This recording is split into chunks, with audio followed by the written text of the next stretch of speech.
존 파이퍼 목사님의 책인 하나님의 선교를 열망하라의 마지막 부분에는 이러한 내용의 글이 있습니다. 전시가 되면 모든 것이 변한다. 호화 여객선은 군 수송선이 되고 3단 침대 대신 7단 침대가 놓이게 된다. 자원도 전시에는 다르게 배분된다. 그러니까 전쟁이 시작이 되면은 모든 게 다 달라지는 거죠. 전에는 호화 여객선으로 누렸던 그 여객선이 전쟁이 되면은 이제는 전쟁을 준비하는 군 수송선이 되어집니다. 예전엔 편하게 3명이 자고 2명이 자고 혼자 자던 그곳이 이제는 불편하지만 다 모여가지고 전쟁을 준비하는 군인이 누우는 7단 침대가 되어지는 거죠.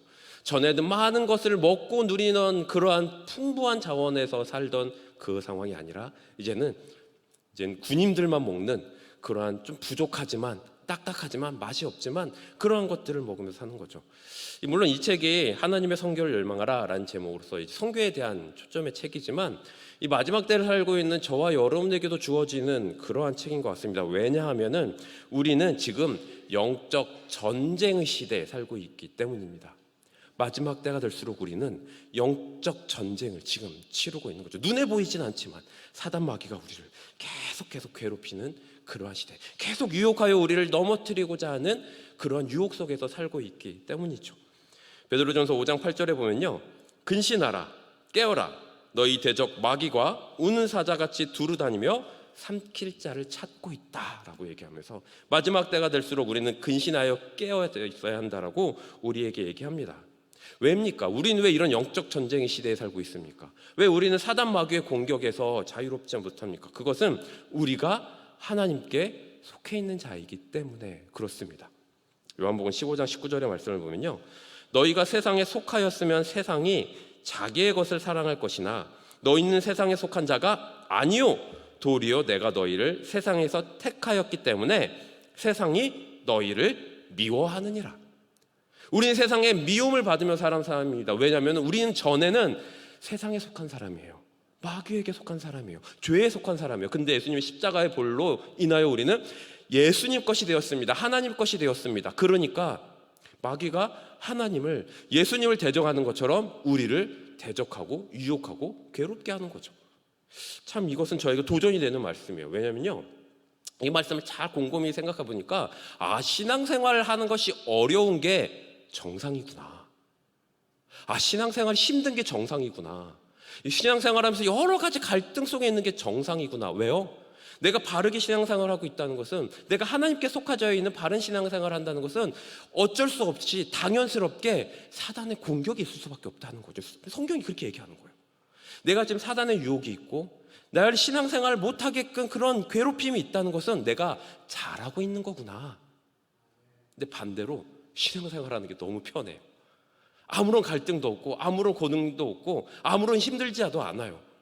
사단 마귀가 나를 그냥 내버려 두는 것 같아요. 이것은 무엇인가 잘못된 것일 수 있겠다, 이런 생각이 드는 거죠. 사랑하는 여러분, 신앙생활하며 힘드십니까? 뭔가 갈등 속에 있으신가요? 어려우신가요? 고민이 되시나요? 뭔가 자꾸 안 풀리나요? 정상입니다. 그게 정상입니다. 그게 내가 하나님께 속해 있다라는 증거일 수 있습니다. 물론 나의 죄 때문에 뭔가 힘들고 하나님의 채찍이 있을 수 있지만, 내가 하나님 앞에서 몸부림치며 하나님의 품 안에서 하나님의 제자로서 살기 위하여, 하나님께 속한 백성으로서 살기 위하여 오는 그런 몸부림 속에서 오는 갈등과 어려움이라고 한다면 고민하지 마십시오. 잘하고 있는 겁니다. 잘하고 있는 겁니다. 그렇다면 우리는 여기서 한 가지 고민을 해야 되겠죠. 그럼 이러한 갈등 속에서, 이러한 어려움 속에서 우리는 선택을 해야 되는 거예요. 끝까지 그럼에도 불구하고 내가 제자로 살 것인가, 아니면 이쯤에서 포기하고 적당히 타협하는 삶을 살 것인가. 우리는 어떤 것을 선택해야 될까요? 당연히 전자를 선택해야 됩니다. 그럼에도 불구하고 우리는 제자로서의 삶을 살아야 됩니다. 그럼에도 불구하고 힘들고 어렵지만 그럼에도 불구하고 하나님의 백성으로서, 하나님께 속한 자로서 삶을 살아야 합니다. 성경은 얘기합니다. 내가 세상을 이미 이겼다라고. 예수님, 내가 이미 세상을 이겼기 때문에 지금 어렵고 힘든 그러한 신앙의 생활 속에서도 나를 믿고 의지한 채 제자로서 묵묵히 한 걸음 한 걸음 한 걸음 한 걸음 걸어가라고 우리에게 이야기하고 있는 것이죠. 사랑하는 여러분, 전 저와 여러분이 참 제자가 되었으면 좋겠습니다. 전 저와 여러분이 진정한 제자가 되었으면 좋겠습니다. 전 저와 여러분이 그리스도인이 되었으면 좋겠습니다. 자, 그럼 여기서 한 걸음 더 나아가 이러한 질문을 할 수 있을 것 같습니다. 제자가 무엇입니까? 제자는 어떻게 살아야 합니까? 성경은 우리에게 제자가 되라고 얘기하는데, 우리가 제자로 힘들지만 제자로서의 삶을 살아야 된다라고 얘기를 하는데, 그러면 제자는 무엇이고 제자의 삶이란 어떠한 것이냐는 거죠. 오늘의 본문이 그러한 관점에서 우리에게 알려주는 것 같습니다. 오늘 본문을 보면 7절에 이렇게 얘기합니다. 12제자를 부르사 둘씩 보내시며 더러운 귀신을 제어하는 권능을 주시고 이렇게요. 그러니까 예수님이 지금 어떠한 상황이냐면 예수님의 제자들 불러 모읍니다. 물론 이 제자들이 완벽한 것은 아니지만 파송하여 보내시면서 훈련을 시키는 거예요. 전도의 훈련. 이 전도의 훈련을 보내시는 거죠. 그러면서 제자들이 예수님의 품을 떠나 제자로서 삶을 살아가게 되어지는 그 훈련의 첫 단추를 시작하시고 있는 겁니다. 그러면서 예수님이 제자들에게 무엇이라고 말씀하고 계시는 걸까요? 첫 번째로 우리가 기억해야 될 것은 제자는 예수님의 대사로서의 역할을 감당한다라는 거죠. 7절의 말씀을 다시 보면 이렇습니다. 12제자를 부르사 둘씩 보내시며 더러운 귀신을 제어하는 권능을 주셨다라고 되어 있어요. 이전까지 제자들은 이 귀신 들린 자를 치유하거나 병든 자를 치유할 권능에 대해서 경험하지 못했습니다.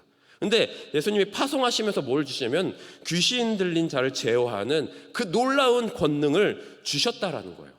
예수님의 그 권능을 제자들이 지금 취하여서 나간 거죠. 예수님의 권위, 예수님의 권능, 예수님의 능력, 예수님의 이름을 가지고 파송되어 하나님의 그 사역의 자리로 나아가기 시작했다라는 겁니다. 이 권능을 받았다는 것은 결국 하나님의 이름을 가지고 나아갔다는 것이고, 이는 곧 하나님 나라의 대사가 되었다라는 겁니다. 한 나라의 대표는 그 나라의 모든 것을 다 짊어지고 나아갑니다. 축구 경기를 아까 찬양하기 전에 전사님이 축구 얘기를 했으니까 축구 경기에도 마찬가지죠. 축구 국가대표를 우리가 뽑아서 그들을 대표한 것은 이 나라의 대표인 거예요. 이 11명인가요? 12명인가요? 11명이 축구를 했는데 얘네가 졌으면 니들이 졌어 라고 얘기하지 않죠. 우리나라가 졌어 라고 얘기합니다. 왜요? 우리나라에서 대표를 뽑아서 나간 거거든요. 이 대사가 됐다는 것은, 권능을 가져갔다는 것은 그건 거예요. 하나님 나라의 대표 선수가 되어 나간다라는 거죠. 하나님 나라의 대표 선수가 되어 모든 이름, 모든 권능을 짊어지고 나아간다라는 것은 나는 이제 하나님 나라의 대표가 되었다라는 거예요. 제자가 되었다는 이름에는 그것을 부여받는 겁니다.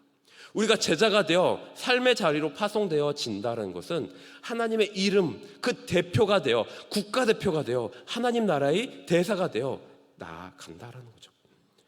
그래서 바울은 고린도 교회를 향하여 편지 쓰면서 이렇게 얘기합니다. 고린도 3장 3절에 보면 너희는 우리로 말미암아 나타난 그리스도의 편지니 이는 먹으로 쓴 것이 아니요 오직 살아계신 하나님의 영으로 쓴 것이며 또 돌판에 쓴 것이 아니요 오직 육의 마음판에 쓴 것이다.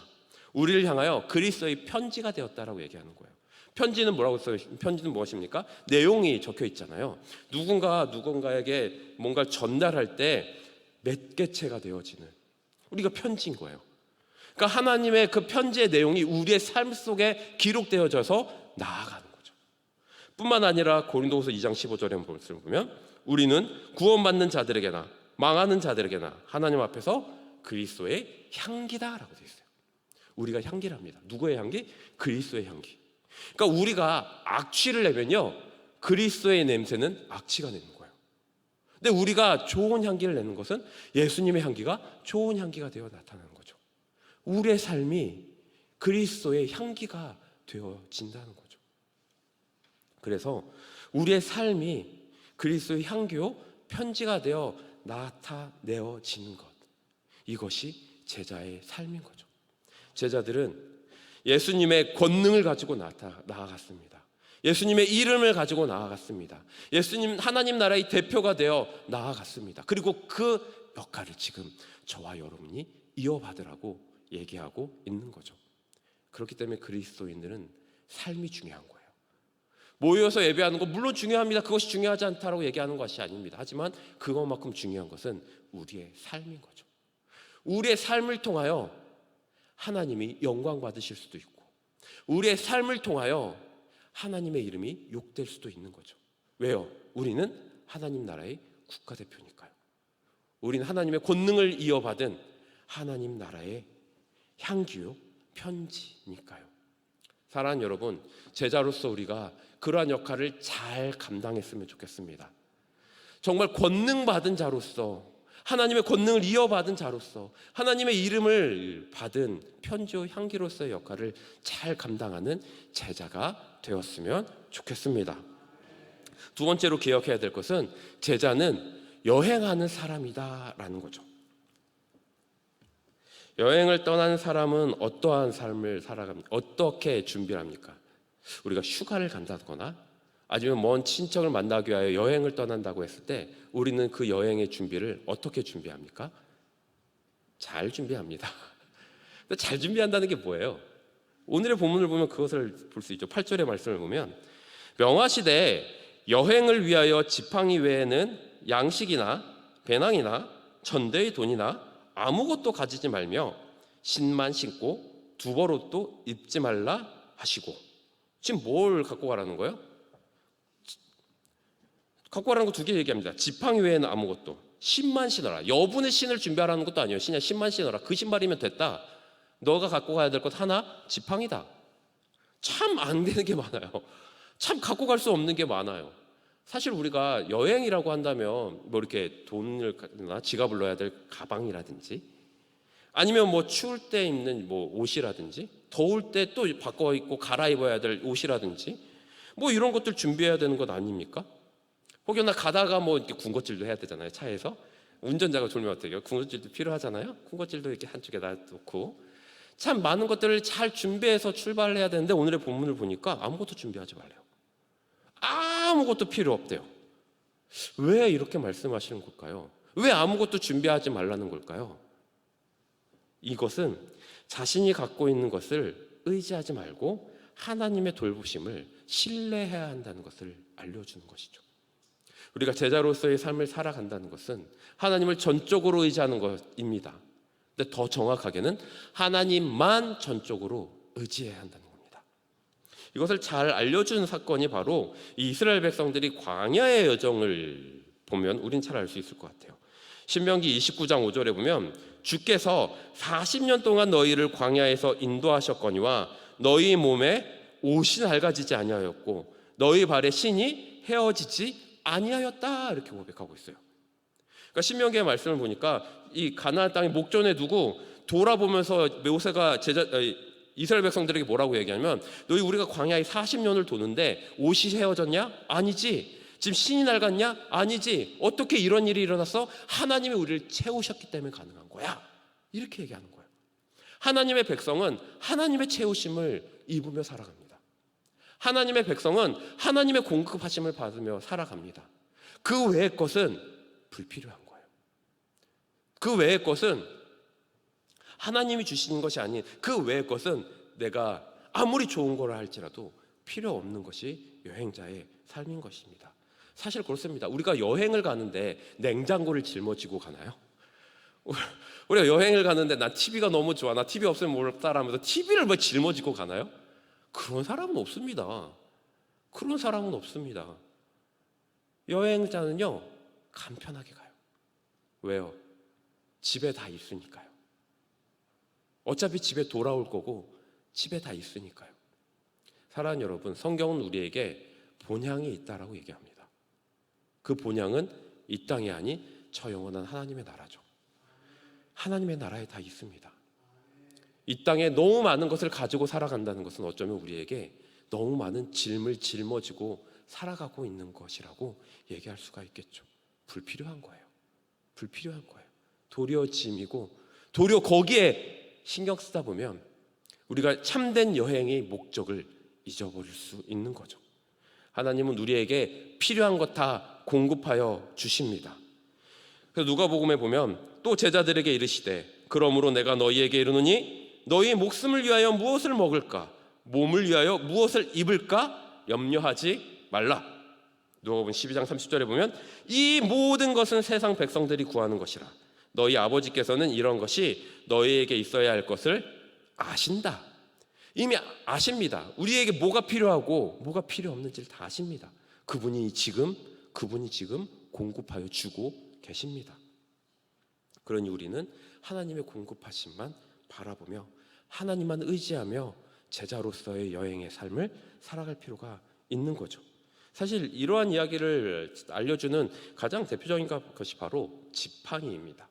오늘의 본문을 보면은 딱 하나, 참 다 안 돼 필요 없어라고 얘기하는데 딱 하나만 허용해 하셨어요. 바로 지팡이죠. 8절에 여행을 위하여 지팡이 외에는 다 필요 없다. 지팡이만 갖고 있으면 된다. 이렇게 얘기하시는 건데 그러면 왜 지팡이는 필요한 걸까요? 지팡이가 도대체 뭐길래 예수님이 지팡이는 가지고 가 이렇게 얘기하시는 걸까요? 이스라엘 백성들에게 지팡이는요 여러 의미가 있겠지만 지팡이 하면 이 생각나는 구절이 있습니다. 시편 23편 4절에 보면 내가 사망의 음침한 골짜기로 다닐지라도 해를 두려워하지 않을 것은 주께서 나와 함께 하심이라 주의 지팡이와 막대기가 나를 안위하시니라. 주님이 나를 지키시기 때문에 나는 두렵지 않습니다. 주님의 지팡이와 막대기가 나를 안위하시고 보호하시기 때문입니다. 이스라엘 백성들은 이 구절 너무나 잘 알고 있죠. 지팡이가 상징하는 건 이스라엘 백성들에게 지팡이가 상징하는 건요 그냥 두벅두벅 할 때 하는 그런 막대기가 아닙니다. 이스라엘 백성들에게서 지팡이가 갖고 있는 이미지는 하나님의 보호예요. 그러니까 얘기하는 거예요. 지팡이는 갖고 가. 왜? 지팡이를 볼 때마다 하나님의 지팡이와 이 막대기가 나를 안위하고 계셔. 날 보호하고 계셔. 그래, 하나님의 지팡이를 의지하자. 그 이미지의 개체로서 지팡이를 가지고 가야 되기 때문인 거죠. 그래서 다른 거 다 필요 없어. 근데 하나님의 보호하심을 상징하는 이 지팡이는 가지고 가면서 힘들 때, 어려울 때 보고 생각하렴, 격려받으렴 이렇게 한 예수님이 말씀하고 계시는 거죠. 사랑하는 여러분, 우리의 삶은 여행자의 삶입니다. 우리의 이 여행자의 삶에서 가장 필요한 것은, 아니 유일하게 필요한 것은 예수님의 이름입니다. 예수님의 도움입니다. 예수님의 동행입니다. 그 외에 예수님이 주시는 것이 아닌 그 다른 그 어떤 것은 도리어 짐인 거죠. 그런데 우리의 삶은요 그렇지가 않은 것을 보게 돼요. 우리의 삶은 때로는 너무 많은 것을 누리고자, 너무 많은 것을 짊어지고자 애쓰는 우리의 삶을 보게 되어지는 거죠. 우리는 너무 많은 것을 짊어진 채 아둥바둥 살아가다 보니 우리의 시선이, 우리의 삶의 태도가 제자가 경험해야 될 여행자가 아니라 이곳이 좋사오니 이렇게 살아가고 있는 것은 아닙니까? 마태복음 6장 19절에서부터 20절의 말씀을 보면 너희를 위하여 보물을 땅에 쌓아두지 말라. 거기는 좀과 동록이 해하며 도둑이 구멍을 뚫고 도둑질하느니라. 오직 너희를 위하여 보물을 하늘에 쌓아두라. 거기는 좀이나 도둑이 해하지 못하며 도둑이 구멍을 뚫지도 못하고 도둑질도 못하느니라. 히브리서 11장 16절의 말씀을 보면 그들이 이제는 더 나은 본향을 사모하니 곧 하늘에 있는 것이라. 이러므로 하나님이 그들의 하나님이라 일컬음 받으심을 부끄러워하지 아니하시고 그들을 위하여 한 성을 예비하셨느니라. 우리가 가야 될 그 본향을 향하여 나아가는 여행자, 그 제자의 태도가 저와 여러분의 태도였으면 좋겠습니다. 이를 위하여 불필요한 것들 짊어지고 계시나요? 이를 위하여 너무 많은 것들을 짊어지고 계시나요? 그래서 내가 누구인지, 내가 지금 어떻게 살아가야 되는지를 흔들리며 헷갈려하는 여행자로서의 삶을, 여행자로서의 태도를 흔드는 너무 많은 짐을 지고 계시나요? 툴툴 털어버리십시오. 하나님이 다 책임지십니다. 제자로서의 태도 두 번째, 저와 여러분들은 여행자인 것입니다. 세 번째로 봐야 될 것은, 그렇다고 한다면 우리가 제자로서의 삶을 살아갈 때 무조건 나가 하는 것이죠. 그렇지가 않다라는 겁니다. 10절의 말씀을 보면 이렇게 얘기합니다. 또 이르시되 어디서든지 누구의 집에 들어가거든 그곳을 떠나기까지 거기 유하라. 이렇게 얘기합니다. 그러니까 우리가 나아갔을 때 예수님 제자들이 막 사역을 하고 복음을 전하면서 사역을 해요. 제자로서의 사역을 해요. 그런데 거기서 받아들인 사람이 있을 거 아니에요. 그러면은 거기에 유하면서 그분이 책임지시는 것들을 공급받으며 살아가라. 이렇게 얘기하는 거죠. 그랜드 오스본이라는 분은 그의 주역책에서 보살피라는 제목으로 이렇게 얘기합니다. 예수님은 사역자들을 보살핌 받아야 한다고 말씀하신다. 제자들은 영적인 봉사를 하는 대가로 거할 곳과 음식을 받을 것이라고 기대할 수 있었다. 누가 당신을 영적으로 보살피고 있는가? 당신을 섬김으로써 하나님을 섬기는 목사들, 선교사들 그리고 교사들을 보살펴야 한다.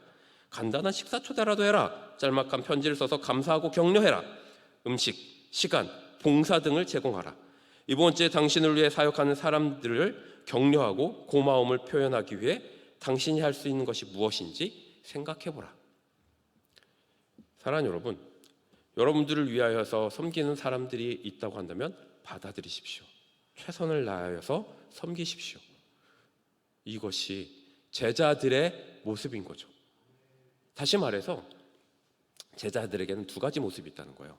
파송되어 나가는 제자, 선교사로서의 제자, 또 그들을 보살피고 격려하고 후원하는 보내는 선교사로서의 제자. 그러니까 선교사도 두 가지인 거예요. 직접 나가는 선교사가 있는 반면 그분을 도움으로써 동역하는 보낸 선교사가 있다는 거죠. 오늘의 본문처럼 복음을 전하는 제자가 있는 반면 그들을 후원하는 제자들이 있다라는 거죠. 사랑하는 여러분, 저와 여러분들은 어떠한 제자의 모습입니까? 일선에서 막 사역하는 제자만 참된 제자는 아닙니다. 그들 위하여 뒤에서 돕는 제자들 또한 함께 동역하는 그러한 제자들인 거죠. 빌립보 교회는 에바브로디도편을 통하여 바울을 후원하였습니다. 안디옥 교회는 바나바와 바울의 선교를 돕는 교회였습니다. 예수님도 유다가 재정을 담당하였다는 것을 통해서 예수님을 돕고 후원하는 손길이 있었음을 우리는 발견할 수 있습니다. 이렇게 성경의 많은 이들은 서로 격려하고 서로 돕고 서로 후원함으로써 하나가 되어 제자의 사명을 감당하라고 얘기하는 거죠. 때로는 우리가요, 앞에 있는 사람만 보여요. 때로는 우리가 뭔가 휘황찬란하게 앞에서 무엇인가 하는 사람이 대단해 보이고 뒤에서 그들을 격려하고 돕는 사람은 뭔가 초라해 보이고 아무것도 안 하는 것처럼 보이기도 합니다. 그렇지만 성경은 그렇게 얘기하지 않아요. 어떤 의미에서 보면 뒤에 있는 분이 더 클 수 있는 거예요. 어떤 의미에서 뒤에서 격려하고 뒤에서 돕는 그 손길이 하나님이 더 주목하시는 그런 손길일 수 있는 겁니다. 그러니 우리는 주위를 잘 둘러봐야 되죠. 내가 후원하고 내가 돕고 내가 세워야 될 분이 있을 수 있기 때문에 우린 잘 둘러봐 하나님이 세우신 그 자리에서 최선을 다하는 게 중요한 겁니다. 앞에 있다는 거에 너무 자만하지 마십시오. 때로는 먼저 된 자가 나중 될 수 있는 겁니다. 내게 주신 그 자리, 내를 세우신 그 자리에서 때로는 그것이 앞에 서 있는 제자의 모습일 수 있고 때로는 그것이 뒤에 서 있는 제자의 모습일 수 있지만 중요한 것은 하나님이 세우신 그 자리에서 최선을 다하는 것, 이것이 중요한 거죠. 사랑하는 여러분, 나아가는 제자가 있고 보내는 제자가 있습니다. 그 자리에서 우리가 서 있는 각자의 자리에서 최선을 다하는 저와 여러분이 되었으면 좋겠습니다. 세 번째, 제자의 모습은 보낼 수도 있고 나아갈 수도 있고 보낼 수도 있다. 세 번째. 네 번째는 구별되라라는 겁니다. 11절의 말씀을 보면요, 어느 곳에서든지 너희를 영접하지 아니하고 너희 말을 듣지도 아니하거든 거기서 나갈 때 발 아래 먼지를 털어버려 그들에게 증거로 삼으라 하시니라. 그러니까 이 10절의 말씀처럼 유하고, 그러니까 받아들여 유하라, 나와 함께 거하자, 이렇게 넓은 마음으로 받아들이는 사람이 있는 반면 거부하는 사람도 있다라는 거예요. 어떤 의미에서 보면 거부하는 사람이 더 많을 수 있죠. 그런데 그렇게 거부하는 사람을 향하여 예수님 뭐라고 얘기하면 나오면서 발의 먼지를 털어버리라라는 거예요. 사실 발의 먼지를 털어버리라라는 것은 유대인들에게는 일반적인 모습이었습니다. 어떨 때 먼지를 털어버리냐면 이방 지역을 여행하거나 장사하거나 이렇게 이방 지역에 돌아다니다가 유대 지역으로 돌아오면요, 이방 지역에 있었던 그 신발에 있었던 묻었던 이제 먼지라든지 흙이나 이런 것을 탈탈 털어버리고 유대 지역으로 들어갔다고 합니다. 왜냐하면 이방 지역에 있었던 그 어떤 것도 다 가지고 거기서 모아놓고 그것을 하나라도 가지고 유대 지역으로 하나님의 주신 그 땅으로 들어가고 싶지 않다라는 거예요. 그러니까 그 땅은 구별되어 있다고 그들은 생각했거든요. 여기는 하나님이 주신 땅, 여기는 이방 지역의 땅. 여기는 하나님이 다스리는 땅, 우리에게 주신 땅, 여기는 이방 지역의 땅. 이렇게 구별되어 생각했다는 거예요. 근데 그 이미지를 가지고 예수님이 말씀하신 거죠. 너희들이 받아들이지 않는 사람이 있어? 털어버려. 다시 말해서 구별되어야 돼. 그들과 똑같으면 안 돼. 그들을 털어버리면서 하나님의 제자는 다르다라는 것을 보여줘야 돼. 이렇게 말씀하고 있는 거죠. 사랑하는 여러분, 제자는 구별된 사람입니다. 제자는요, 소속이 달라요. 그리스도인은 소속이 달라요. 우린 예수님의 십자가를 통과한 사람입니다. 그래서 신분이 달라진 사람입니다. 우리는 외인이 아닙니다. 에베소서의 말씀처럼 외인도 아닙니다. 이방인이 아닙니다. 우리는 하나님 나라의 백속이요, 하나님 나라의 권속입니다. 우리는 이제 주님의 것이 되었습니다. 그렇기 때문에 우리는 달라야 되는 거예요. 물론 이 말이 우리가 세상에 살면서 그들과 치고받으면서 난 너희들과 달라라고 싸우라는 얘기가 아닙니다. 우리의 삶 속에서 구별됨을 증명하라는 얘기죠. 세상 사람들과 똑같이 범죄를 저지르고, 세상 사람들과 똑같이 거짓말하고, 세상 사람들과 똑같이 험담하고, 세상 사람들과 똑같이 덕이 안 되는 모습으로 살아가는 것이 아니라, 그 모습이 나의 가운데 예전에는 있었을지 모르지만 지금은 난 주님의 제자가 되었으니 털어버려서, 죄의 모습을 털어버려서 이제는 하나님의 제자다운 모습으로 선을 행하고 의를 행하고 세상 사람들보다 더 도덕적으로 살아가는 자가 되어 구별됨을 보이라라는 거죠. 이것이 제자의 모습인 것입니다. 이것이 주님이 우리에게 요구하시는 모습입니다. 제자는 그렇게 살아야 합니다. 그럴 때, 그렇게 제자의 태도가 우리 삶 속에 있을 때 우리는 주님의 제자로서의 인정함을 받게 되어질 것입니다. 말씀을 정리하죠. 우리는 지금 치열한 영적 전쟁의 한가운데 있습니다. 편안하십니까? 아닙니다. 그래서는 안 됩니다. 지금도 우리는 영적 전쟁 중에 있습니다. 우리가 조금만 긴장을 놓치면 우리는 사단 마귀의 밥이 됩니다. 우리는 영적으로 깨어 이 영적 전쟁을 준비해야 됩니다. 그리고 이 영적 전쟁을 준비하는 데 있어서 가장 중요한 것, 나는 주님의 제자입니다. 난 주님께 속한 자입니다. 이 자기 정체성을 가지고 있어야 우리는 이 영적 전쟁에서 싸울 수 있습니다. 사랑하는 여러분, 참 쉽지 않은 것 같습니다. 제자로 산다는 거 참 쉽지 않습니다. 하지만 서두에서 이미 말씀드렸듯이 예수님이 이미 승리하셨고 그 승리를 우리에게 약속하여 주셨습니다. 우린 지금은 힘들지만 이미 승리를 확보한 사람입니다. 이 전쟁에서 말이죠. 그러니 힘들고 어렵지만 그 제자로서의 삶을 매일매일 살아가는 저와 여러분이 되었으면 좋겠습니다. 찬양하며 기도했으면 좋겠는데요. 참 오래된 찬양이지만 참 도전이 되고 차이가 참 좋아하는 찬양입니다. 가사를 읽어드리겠습니다. 내 마음에 주를 향한 사랑이 나의 말엔 주가 주신 진리로 나의 눈에 주의 눈물 채워주십시오. 내 입술에 찬양의 향기가, 내 두 손에는 주를 닮은 섬김이 나의 삶에 주의 흔적 남게 하여 주십시오. 하나님의 사랑이 영원히 함께 하실 것입니다. 십자가의 길을 걷는 자에게, 순교자의 삶을 사는 이에게 조롱하는 소리와 세상의 유혹 속에서도 주의 순결한 신부가 되고 싶습니다. 내 생명 주님께 다